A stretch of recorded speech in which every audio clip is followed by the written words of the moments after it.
So today with us on Legend Edition of Stool Talk, we have with us a legend. This player right here, many people know, many people have seen, many people have felt the heartbreak of his team putting their team out. You know, he's a great player. Shoot, man, I'm just so thankful to have him on my platform today. Now he's entering the coaching realm. He's allowing his gifts, his talents, his knowledge of the game to be passed on. Today we have with us the one, the only, Mr. Neshaun Coleman. How you doing today? Doing fantastic, man. Thanks for having me on. Yeah, no problem. Looking back at your playing days, what's your most memorable moment? Was it at St. John's? Was it at Ohio State? Was it even at Robinson? Oh man, I've had so many memorable moments. I think my biggest memorable moment was probably moving to Toledo because I'm actually not from Toledo. I'm from Racine, Wisconsin. Grew up there till I was 12. All my family's still there. So my father had moved to Toledo, and I had that summer. I went to Seattle, Washington for nationals, for AAU nationals, and then I went to Puerto Rico and played in the Junior Pan American Games. So I moved to Toledo, and it was a big rumor that started that they got a guy at Nathan Hale that was from Puerto Rico. So it's just crazy how things go full circle and how things get twisted up. But I wasn't from Puerto Rico. I'm from a small town in Wisconsin. So my biggest moment was probably moving and then just getting the opportunity to flourish in a bigger city because the city that I'm from is small, but we come from a town full of basketball players. Okay. Yeah. Did you ever think or did you ever know the impact that your legacy left on? Because I remember my first day at Robinson coming in from Nathan Hill. We come in to the left, your picture on there dunking, and we like, man, who is this? He dunking, you know. So then that's when we get to hear the stories and we get to hear about your talent and how much of a great student you was too as well. Did you have any idea the impact that it would leave on? Man, I had no clue. I had no clue. And when I tell you that I just did everything for the love of it, not even thinking about a legacy or who I would be impacting or how I would open doors from me going from Nathan Hill to Robinson to St. John's. Like I had no idea, no clue. I just was playing basketball and going to school. That was it. That's all I was doing. Yeah, you cost my Bulldogs a couple city champions. It was bittersweet, but yeah, yeah, And you definitely. know what? And it's crazy because everybody thinks that I chose to go to St. John's. And my first choice was always to go to Scott. You know what I'm saying? And it was a situation where my dad and I went to open house and we went to open house at Scott and we're walking through. And as soon as we get to a classroom, I don't even know the teacher's name. I couldn't tell you. But we introduced ourselves and my dad introduced and he said who he was. And the first question the teacher asked was, is your son disciplined? And my dad got offended. He was like, yeah, my son's disciplined. And all of, after that, the guy's like demeanor kind of softened. We talked and then we went through the tour. And when we walked out, my dad was like, you're not going here. So I'm just like, what are you talking about? Like all my dudes is going here. We about to wreck the city. Like, what are you talking about? He's like, no, you're not going here. I said, why? He said, if the first thing someone asks is if you have discipline, that means there's distractions in class. And he was like, you know what my rule is. So I put my head down and I left. Like it was a done deal after that. I was like, he already said it. It was a done deal. I knew school came first. And he could care less about basketball. He wanted to make sure that I had the best education possible. So then it was my mom. I lived across the street from St. Francis. So I was in the Young Scholars Program in the 6th grade. So I got a full academic scholarship to Ohio State in the Young Scholars Program. So with being in that program, you couldn't pay for school because it was for inner city youth that were like lower income. Yeah. So we called St. Francis, see if they gave out any type of financial aid or scholarships. The secretary answered the phone and said, my mom asked, and she was like, no, we don't give out scholarships, and hung up the phone. So now my mom is pissed. Like she's upset. She's like, you know what? I can't believe this woman had the audacity to treat me like this. So it was the Northwest coordinator for Young Scholars Program. His name was Stan Calhoun. So we contacted St. John's, and the rest is history. We contacted St. John's. I had a high GPA, 3.9 GPA. So they ended up finding some financial aid for me to end up going to St. John's with doing work study and things of that nature. So Yeah. that's how it went, man. Yeah. And it's You're a the first two-part person I told that story to, because I for haven't. I real. told that. Yeah, you're the first person I've actually told Oh, on a podcast or in an interview about how I actually got to St. John's.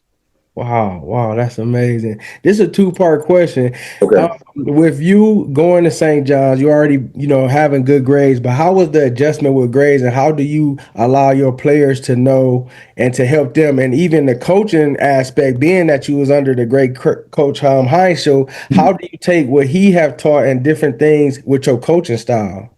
For the first part, I think all of it is discipline. You can adjust to anything if you have the discipline to be able to sit down and prepare. And that's all St. John's was when it came academically. It was preparing. It was making sure you set the time to be able to study. It was a couple of times I didn't study and I had to cram, and it was the worst time of my life where I'm having to cram for an exam or cram for a test. So if you properly prepared academically, you can do well at St. John's. So, and what would say the second part of that question again? How do your coaching philosophies, what have you learned from Coach Heinz that you implement to your coaching style to your players? You know what? The one thing he had that I have to grow into having is patience. He had a lot of patience with me as a freshman. Starting, he explained, he did a lot of teaching. When I started coaching, I was under the expectation that everybody approached the game and played the game at a high level like I did. So it took me probably I would say about 5 years for me to really understand that the young men that I were coaching, they were not at the level that I was at yet. You know what I mean? So I had to kind of, for lack of a better term, dumb down what I'm trying to explain and become very detail oriented as far as explaining concepts, as far as explaining plays, where you're supposed to be, how to be more instinctive on things and not to play like robots, and then to be disciplined enough to run a play all the way through, or to listen to what I'm saying when it's the last second, the last 5 seconds of a game, and Bates and I are trying to implement a play that we haven't ran. So it's just being patient, being able to teach, and then just making sure that they understand different concepts. Yeah. And how do you implement how you want your guards to be? Because you played on teams where you could have averaged 50, but you would made it to where I'm getting everybody involved. I'm gonna get mine. And sometimes you even held back to for the benefit of the team to make your players better, your teammates better. How do you implement that into your guards for because a lot of times everybody trying to score, shoot threes, and that really ain't basketball for real. So I think me is trying to pour over a winning attitude. And that's what I was. I was a very, very, very sore loser. And that's a bad thing to be, but it's also a good thing to be too. But when I was younger, I was a sore loser that would take his ball and go home. Everybody else go home. I'll go back up to the court and get some more shots up and then come back the next day so that I would win. So it was just trying to make sure that they understood like winning is the most important. And if you're winning, then people get able to see you more, see you play more, play longer when you're talking about state tournaments and things of that nature. But it doesn't matter if you have 35 in the loss, but if you have 17 in a win, he had everybody involved. He had a solid game, and now people can pinpoint what you did well in order for your team to win. Yeah. How would you describe your playing style when you played? It's a combination of things. Like you said, if I wanted to, I could probably go get 30, but that just was not my personality. My personality is a very giving, a very unselfish, a very team oriented type person. So my playing style was I try to get everybody else involved first, and then I get mine at the end. But there was a couple games where I'm like, you know what, I'm getting mine now, and playing your Bulldogs is one of them. Like, nah, like them was bragging rights, man. Like there's no way that I'm gonna let Scott beat me. So I'm coming out and I'm being aggressive. I'm looking for my shot early. But it was a lot of games where our offense and our style of play, how Heinz input everything, it was a way for me to get involved. You know what I'm saying? Get everybody involved and then to get my points gradually. You know what I mean? So I would say the combination. I played point guard. I played the two guard. I would post up a little bit. Very athletic. I could shoot. Could handle the ball. So I think I was a combination of a lot of things. Yeah. Yeah. And you played a lot of big basketball, like you said. Even the story you told me how you were playing in big tournaments, big leagues. Yeah. So you go there, you go to St. John's, you at Ohio State playing around all these big stadiums. That didn't never phase you to where you were like, man, the moment's too big. How do you get your players and even your daughter to, be able to know the moment's not too big, no matter where you at, no matter who's in the stands, who team you playing, to be ready and to, allow their game to just be able to show forth? I think with a lot of athletes, I think the size of the venue, it affects you when you get there. But once that ball is thrown up, or once they shoot the gun for you to run your track meet, or once that ball is kicked off, it becomes smaller. It becomes more focused. It becomes more detail oriented because you already have your assignment and you know what you're supposed to do. So I think the crowd kind of like fades out. It definitely fades out because I've had some games like I remember a city championship my junior year at UT, and we're playing Scott, and the fans is giving me the business. I'm a sellout. I'm all type of stuff, and then it's adults that's yelling that stuff too in the stands, and I caught myself at the free throw line hearing it and looking at it, and I'm like, it was offensive because I'm like, my people is really doing this, but it brought out a competitive edge in me that I didn't know I had because I'm like, it's motivation now. They don't mean it like this. They're trying to get me out of my game. So that's why I went on. I lost my first city championship as a freshman, but then I won 3 straight after that. So I was like, you know what? I can't let the crowd and I can't let the moment be too bigger than what my talent level is because I know I put in the work to be able to be in this moment. So, and I took that all the way through college. Yeah. How did you adjust and not let the greats that were before you, Calvin Ramsey, the Dennis Hobson, the Jim Jackson, how did you not allow the pressure or for people to be looking at you like, what you gonna do next? Like you the next one, but to be yourself and play your game? It never was pressure because I had relationships with those guys. I had relationships with Dennis Hobson and Todd Mitchell and Jim Jackson and Melvin Newbern. I'm in the 6th grade, and my 6th grade coach, Robert Caldwell, he has me. Melvin comes in town, and I don't know if they're playing TU or somebody, but he takes me to the University of Toledo to work out with Melvin. So I worked out with Melvin a couple of times when he was with the Pistons. I worked out with Jimmy when he was in the league. I worked out with Dennis. I played on the summer league team my freshman year going into college with Dennis in the Worthington League. So those guys it never was pressure because they treated me like a little brother. And I still have relationships with those guys to this day. So I never had pressure to fill Jim's shoes or to fill Melvin's shoes or anybody's shoes. I was Neshaun Coleman. And I never got that comparison. I did hear a little bit, he's the next Jim Jackson. And then by fault, I wore 22 in high school. I was planning on wearing 32, but I had a senior who had that number and he wasn't giving it up because I was a freshman.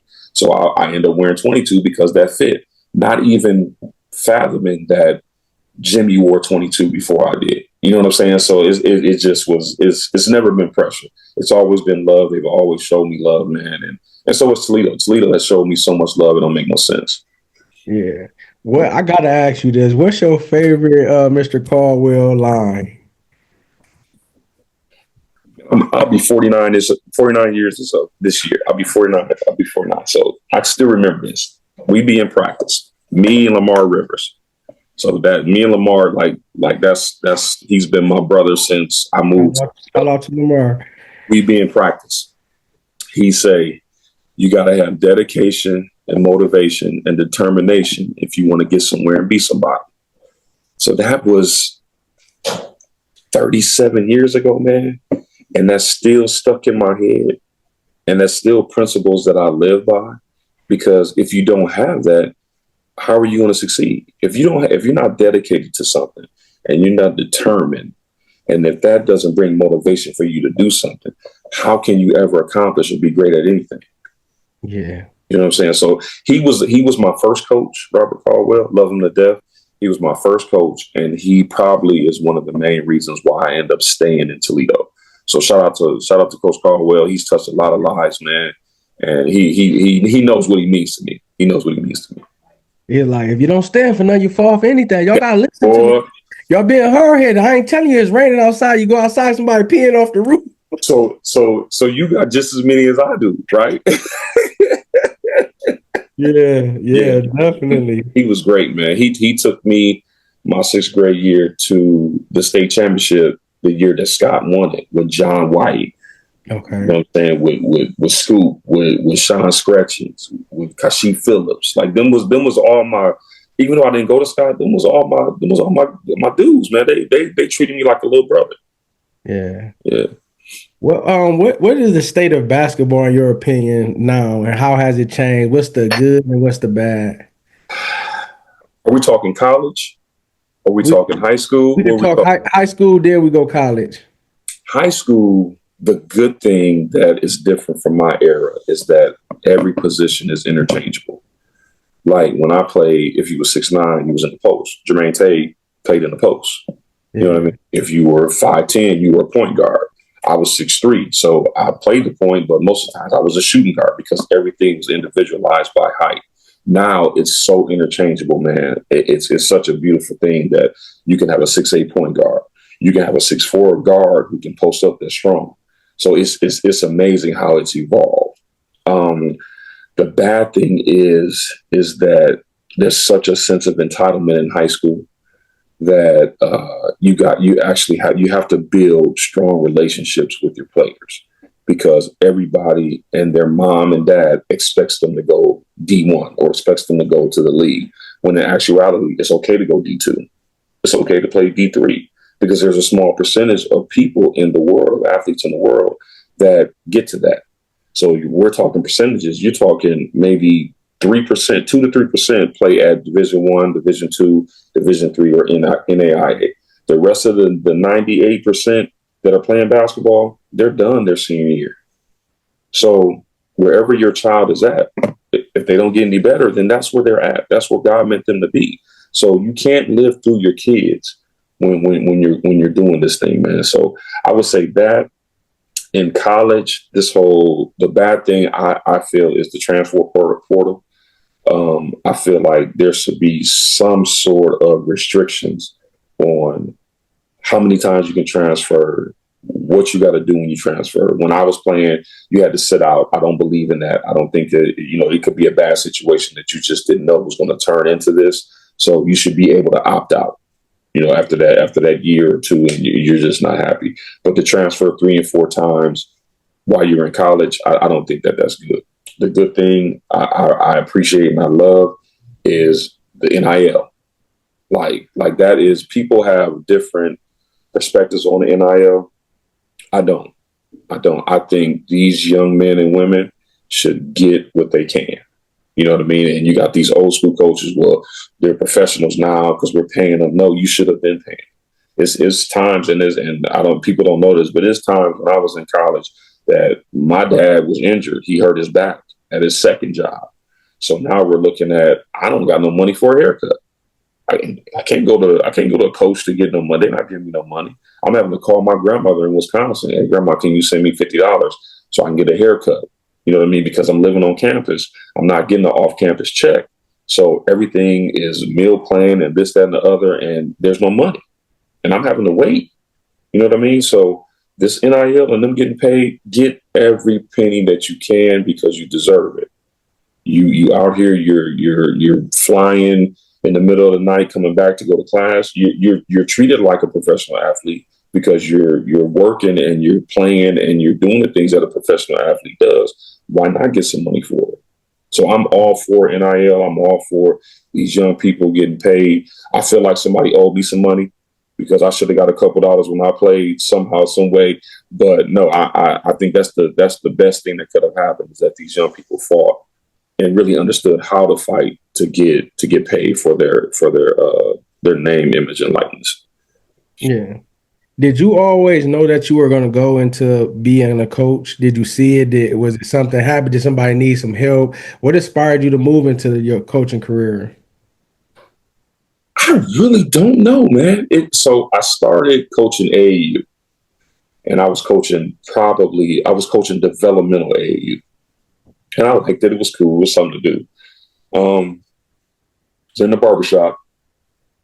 Mike Bates and Jason Bates are good. We all go. We were going to the same barber. I ain't going to the barber no more, but we always go to the same barber. And Mike says, "Hey Snake," because everybody call me Snake in Toledo. He's like, "Hey Snake, I'm about to get this job, man. I want you to come coach." I'm like, "Coach where?" He's like, "High school." I'm like, "Okay, yeah, just hit me up, man. Hit me up." Not knowing that he really was going to hit me up. So he called me, went to interview for it, did all the background checks and stuff, passed all that. And I started doing it. And when you're coaching, it's a lot different than when you're playing.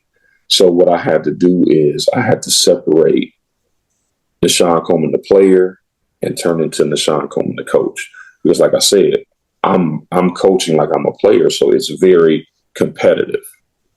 And I'm like, okay, luckily I had some really strong minded and tough young men that understood. And I had to explain, like, everything I'm telling you comes from a high major D1 basketball player who's done it all their life. So it's not a disrespect. It's not demeaning. This comes from a strong, deep love for you and for the game. So I'm just teaching you the way that I was taught. So, like I said, about 5 years into it, I had to scale it back and really coach the talent level that I had at their level, because some of the things that I was expecting, they just, no knock to the kids that I had at the time, but they just weren't at the level that I was expecting them to be at, because I only knew this level. So it was an adjustment process, needless to say. It was a big adjustment process. I never knew that I was going to be a coach. Never knew that. Never had any aspirations or anything to be a coach. So with it evolving the way that it's evolved and me going into my 20th season, you couldn't have paid me to believe that I was going to be doing this long, man. On top of coaching 8th grade girls on the AAU circuit. Yeah. And shout out to Mike Chalk, man, my bro, man. That's how I keep and be informed to him and let me know what's going on down there and how y'all doing and just all the amazing things that y'all doing, that y'all putting into the young players. Man, he came on later on, but he has, when I tell you, he got the love and the hunger for every aspect of it, as far as the teaching and the relationship building, and not to mention the X and O part of the game. Like, he's destined to have his own program. Yeah. Destined to it. But it's just going to be the babies, his own babies, and trying to figure out the time. But I think Mike is becoming a very, very, very good coach. Well, and I'll say that about the whole coaching staff. Yeah. You know what I'm saying? They're all very, very good. They're all attentive. They all are good in what they do, but they're all willing to learn too. So. And how was it? Did you adjust how you were taught growing up playing the game with your daughter when you seen she was ready? When did you know she was going to be ready, and how did you handle the approach on how you handle her? That was trial and error. That wasn't always a good situation, because I see something in my daughter that probably nobody else sees. I see the development in stages, and I have a timeline in my head of how I wanted her to progress. But God does things at His own time, so it's going at a different level. I started out real hard. On her. Expectations was real high because I saw it, and she would show me so many flashes of things that it reminded me of me. So I'm like, okay, I got to push this. I got to push it. And instead of feeding it, pouring into it, and recognizing I can't point out all the things she did wrong, because I'm thinking it's correction, but now it's messing with her mental, and it's affecting our relationship. So I had to go back and basically have a conversation with her and talk to her about, how do you want me to coach you? Is this too tough? Is this too rough? Am I too easy? We have signs and looks. If I'm on her too hard, she give me a look, and I know I can back off.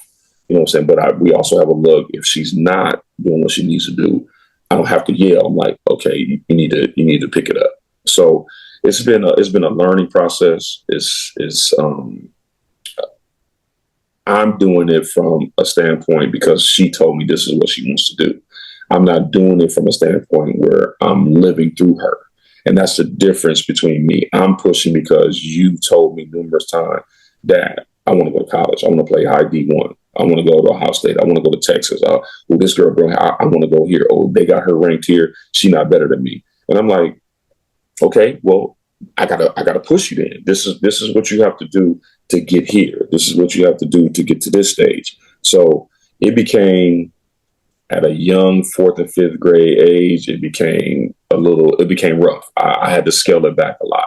But now that she's in eighth grade going into the ninth grade, it's still the same, but I'm presenting it different. The approach is different. The approach is it's calmer.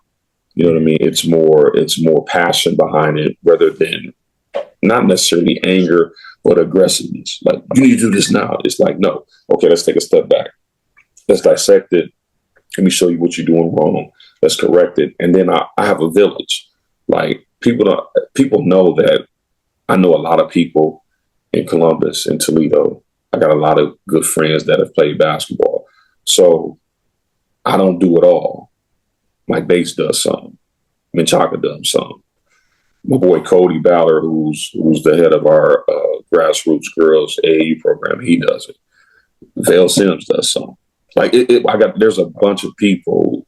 I got my boy Kenny. He's the coach on our staff, but he's the big brother to her, the uncle to her. You know, my boy Taylor, he's the uncle to her. So they're the ones that come and love on her when I'm on her. They're the ones that'll, I got her, Snake. Watch out, I got her, and they'll work with her, and I'll lead a gym. You know what I'm saying? So she has so many people that is touching her in different aspects that I didn't even have. I had a bunch of people, but I didn't have a bunch of people who were very knowledgeable about the game. And then she's a great kid. And I'm not just saying that because she's my daughter. She is a fantastic young lady. So she has that magnetic personality where people are drawn to her. So once you talk to her, once you get to know her, you want to help her. So they're just jumping in because it's people that I trust and I know they're on the same lines of what I'm trying to do and what I'm trying to teach and where she's trying to go. So she has a village of people, man, that love her to death. So I don't do it by myself. Yeah, that's amazing. Yeah. You just were named assistant coach of the year. Is this your first award? How did this come about? How did it make you feel? Because I know you a selfless person. Like, you don't do it for all the attention and all like that. So when it was given to you, was it like, man, it's just people appreciating and they really see it? Was it something that you took that? Because I know just by it being an award, you got many awards, you got, all type of accolades. So how was that for you, being that you're that selfless person? Man, I'm gonna tell you how it was presented to me. And this is by Mike Bates. This is what he said. He said, Snake, you got the assistant coach of the year. He's like, I know you don't care about it, but you got it. And he knows, like, I don't do this for accolades. Yeah. Like, I want every player that I coach to be able to experience what that orange ball can do for you, if that's what you want to do. Man, it's taken me to different countries. It's taken me to different cities. It's paid for my education. It's done a lot. It's taken pressure off of my family. It's developed relationships with people and put me in rooms with people that I don't know if I would have been playing basketball, that I would have been able to get into. It's done so much for my life, man. That's why I have so much respect for it. So the accolade is great. I love being acknowledged by my peers, but it's not what I do it for. So I appreciate it. Don't get me wrong. But you'll never hear me say, yeah, I was a assistant coach of the year. Or you'll never hear me say that, yeah, I was inducted into Toledo Basketball Hall of Fame, or my high school Hall of Fame. That's not what I'm in it for. Like, I appreciate everybody acknowledging what I did and my body of work, because I worked my ass off, man. I don't know if I can cuss, but I worked my ass off, to get where I'm at and to get to Ohio State and to start varsity as a freshman at St. John. I worked hard when training wasn't a thing. I didn't pay nobody to work me out. I did a lot of it on my own. And then when some of the older guys were in town, They called me, Neshaun, come train with me, and I would learn and steal things from them. But I got better because I put in the work, and I promise you, man, me going back to Racine, Wisconsin in the summers for 2, 3 months and going to the gym twice a day and working out with my older cousin Scott, because everybody got, if you don't have a brother, everybody has an older cousin that's like their brother. I got an older cousin that's my big brother, and getting beat up by him playing in the gym. My godfather put me. I played in the Chrysler Jeep League in the 6th grade with grown men. You know what I mean? And my godfather, before, because you play every team twice, before every game, the first go around, he'd tell them, like, listen, just don't hurt him. Like, treat him like a man, but don't hurt him. And when I tell you, I'm playing against grown men who work 12-hour shifts at Chrysler, and I'm holding my own. So it was a problem. When I tell you I worked, man, I truly worked at my craft. And that's the only thing I'm trying to get my daughter to do, is understand, like, you got to work at it if you want it. Nothing's going to be given to you. And I'm not letting you get anything off my name. What you get is what you get. What you earn is what you earn. If you want to put the work in, I'll work till my hands bleed. But, hey, you got to put in the work too. So, yeah. What's your coaching philosophy, and how do you connect it with today's players? I guess my coaching philosophy would start out with being relationships. Like, I think back when I played, you had a relationship with your coach, and then that coach knew that you would run through the wall for him. So just developing relationships. I think as far as the coaching aspect of it, I like getting up and down. I like pushing the basketball. If I can, and I tell my girls all the time, and my boys, if we can go through a game and not run a play because we making layups and we fast breaking, then that's a great game. But also knowing where you're supposed to be, memorizing plays, understanding that the game is played 90% up here and 10% down. So it's instinctive. It's being able to read people. It's being able to understand different defenses that you're playing against. It's being able to play against different defenses and knowing where you can score and knowing your ability. So it's my philosophy is you pull out everything that a kid has and you make the best of it. Yeah. What do you think separates a good player versus a great player? Work ethic. I mean, that's it. I mean, if you put in the work, you'll get the results. Now, talent has a lot to do with it too, because some people are just more talented than others. But I got a saying that I say, hard work beats talent if talent don't work hard. So you could be the most talented person in the world, but if you sit on the couch every day and you're not working on your craft, then the person that's working hard will catch you. So that's the big thing. Yeah. What have been the most rewarding moment in your coaching thus far with the players? The most rewarding, man, I'm telling you, I've been blessed because I've had a lot of great moments, from state championship games to Final Fours. But I guess the most rewarding would be seeing my players go to college every year, whether it's going to play basketball, whether it's just going to school, to know that they're going to school or going into a trade or whatever they're doing, that they're doing something successful. Because at the end of the day, you want to make sure you're touching these young men and making sure they become better men and better women. Because now I'm coaching girls too. So I'm trying to develop on the girl side strong young women, because they have to be. Sooner or later, in 4 years, my daughter's going to be out of my house. So I have 4 years to instill a bunch of stuff in her. And then I got to continue. I got to continue to plant these seeds and then pour the water on the flower when she's gone. So just to see my young men be successful, to see, this is crazy, to see some of my young men become fathers, to see some of my young men coach their own sons now. It's a bunch of blessings that we get in coaching that people on the outside just think that we're just doing X and O's, when we're actually pouring into and teaching and making sure these young men have a good foundation, especially the ones that don't have that male figure in the home. Yeah. So you got it's a lot of responsibility that we take if you're a good coach, because you're not just a coach, you know. So and how do you How important is it for the high school athletes with recruiting? How do you handle it? Is AAU the right measures to get them recruited by the colleges, or what steps do they need to take? I think AAU is probably the biggest because if you look at it from this aspect, you have what 24 games in the regular season, 22 games in the regular season. There's a lot of dead periods during the winter because the coaches are coaching their own teams.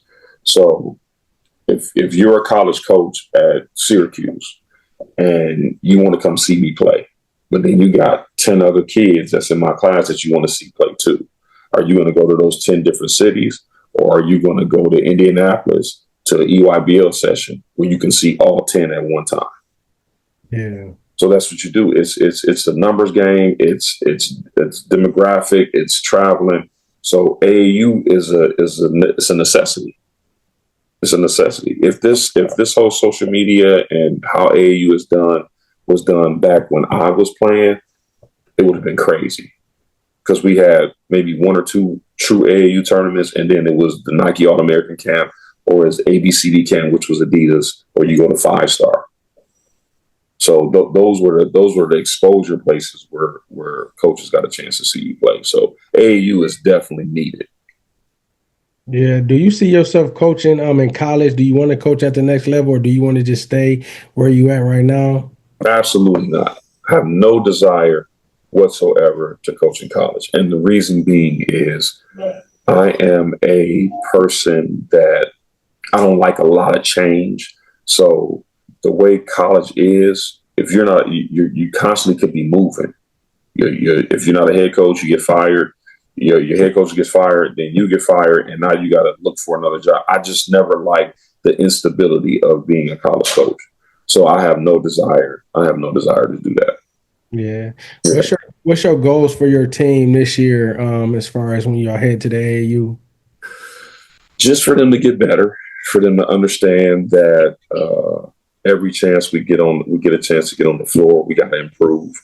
My goal is it's always been when they got to this level that when they go to their high school to have a chance to play or start varsity as freshmen. I think just to really compete, I think I have a talented group, man. I got a real talented group, and they want to work. They come to practice, every Tuesday and Thursday. They come to training on Sundays. They're committed. Their parents are committed. Their parents trust me, which is a beautiful thing because I may not have the same problems that other AAU teams and other AAU coaches have because my parents trust me and they know that at the end of the day, I got their best child's interest. I got their interest at heart. So I'm not going to do anything, and I'm not that dad, that quote unquote dad coach who is going to make sure everything runs through his daughter and she gets 50 shots a game and things of that nature. And my daughter ain't doing what she's supposed to do. She next to me. Like she earns everything she gets. If she's not one of the best, one of the top 5 players, she's not starting.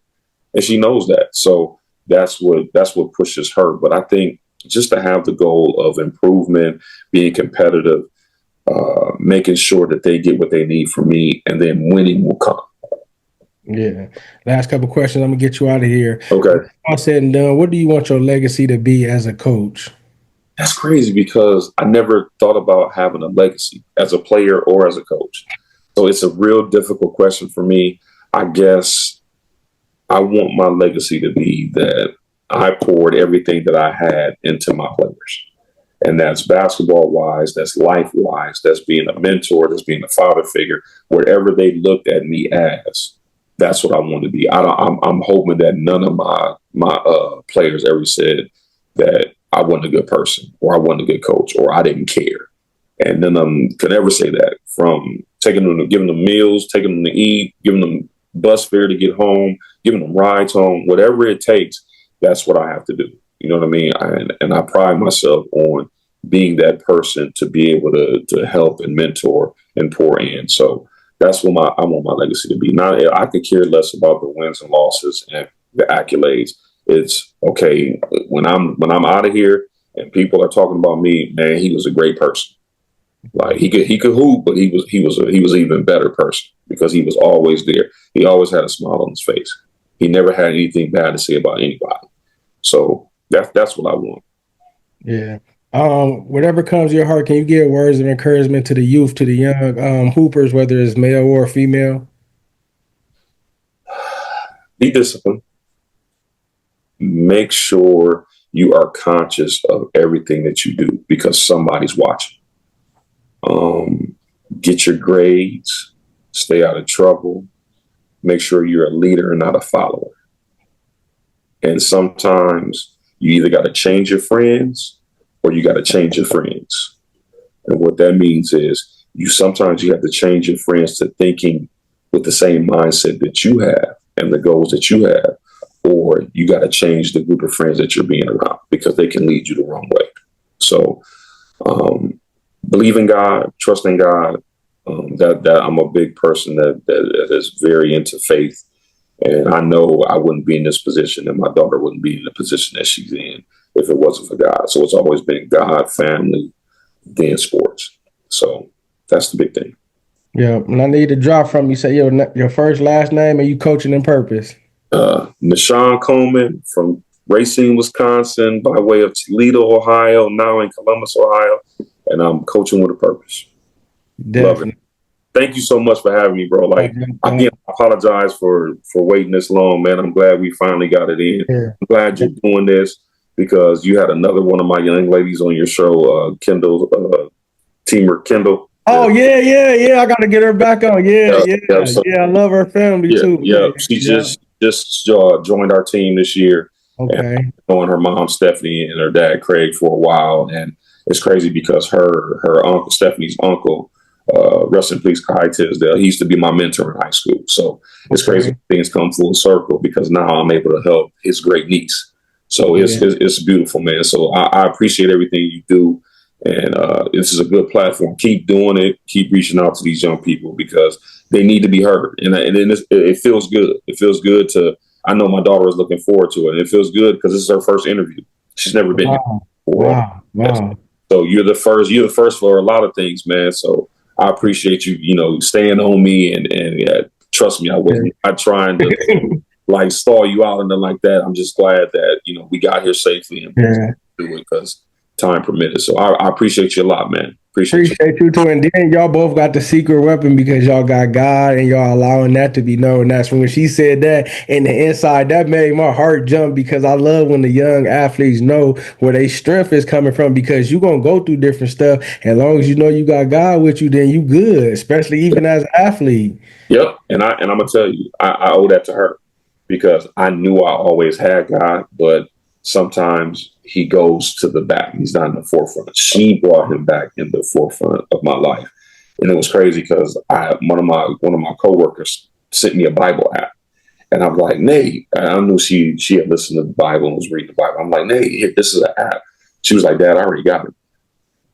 So like she started her journey towards God. I already had a relationship, but her relationship was stronger than mine, and I'm older. So she did that pushed me back towards my faith and bringing it to the forefront of my life. So I owe that to her. Yeah. Ladies and gentlemen, the one, the only coach, the legend, Neshaun Coleman. It's funny being called a legend.